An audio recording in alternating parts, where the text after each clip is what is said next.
માણસ ભલે લાખ સમજદાર હોય, પણ જો કોઈની લાગણી ના સમજી શકે ને, તો એ સમજદારી કોઈ મતલબ નથી.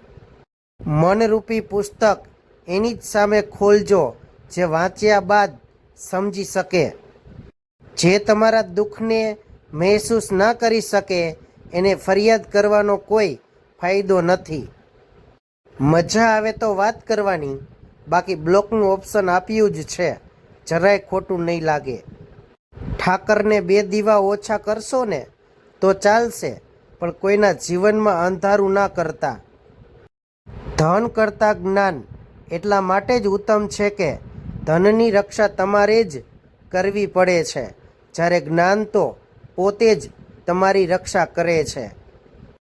વિચારેલું કદી થતું નથી, ગમતું હોય તે મળતું નથી, મળે છે તે ગમતું નથી, અને ગમતું મળે એ ટકતું નથી.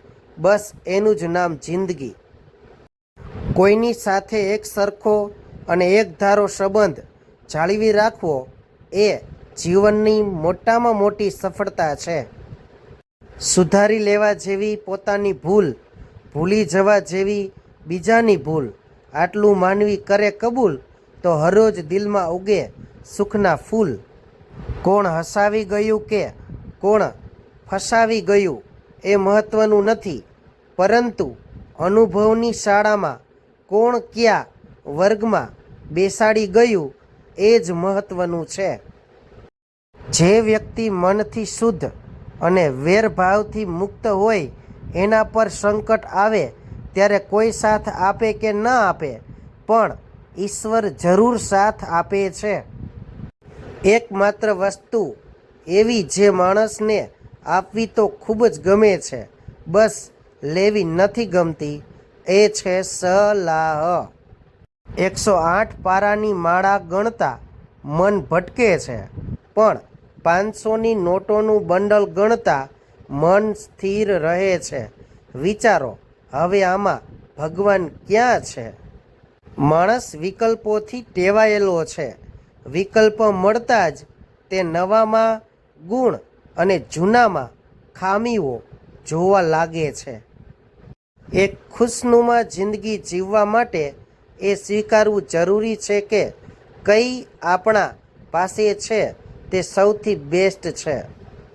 ક્યારેક જિંદગી આપણને એવા રસ્તા પર લાવીને ઊભા રાખી દે છે કે જે બોલીએ તો સંબંધ તૂટે, અને જો ના બોલીએ તો આપણે પોતે તૂટી જાય.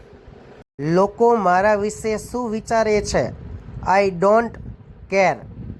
લાઈફ મારી છે તો જીવવાની રીત પણ મારા હિસાબથી જ રહેશે હો મારા વાલા. માણસના નહીં તો ઈશ્વરના આધારે રહેજો, કેમ કે ઈશ્વર સંભાળી લેશે અને માણસ સંભળાવી દેશે. બધાના દિલમાં ધડકવું જરૂરી નથી. ઘણા લોકોની આંખમાં ખટકવાની પણ એક અલગ મજા છે. સુદામાએ શ્રી કૃષ્ણ ભગવાનને પૂછ્યું, મિત્રતાનો સાચો મતલબ શું થાય છે? શ્રી કૃષ્ણ ભગવાને હસીને કહ્યું, જ્યાં મતલબ હોય ને ત્યાં મિત્રતા ન હોય મારા વાલા. દવા ખિસ્સામાં નહીં શરીરમાં જાય ને તો જ અસર કરે છે. એવી જ રીતે સારા વિચારો પણ મોબાઈલમાં નહીં જીવનમાં ઉતરે ને તો જ અસર કરે છે.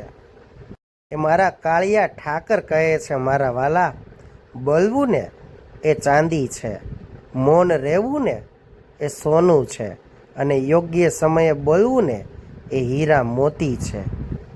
આ દુનિયામાં એ જ જીતે છે જેને હાર્ડવર્ક નહીં પણ સ્માર્ટ વર્ક કરતા આવડે છે. ગરીબી લડતી રહી વરસાદથી, અને અમીરી બોલતી રહી વાહ શું મોસમ છે.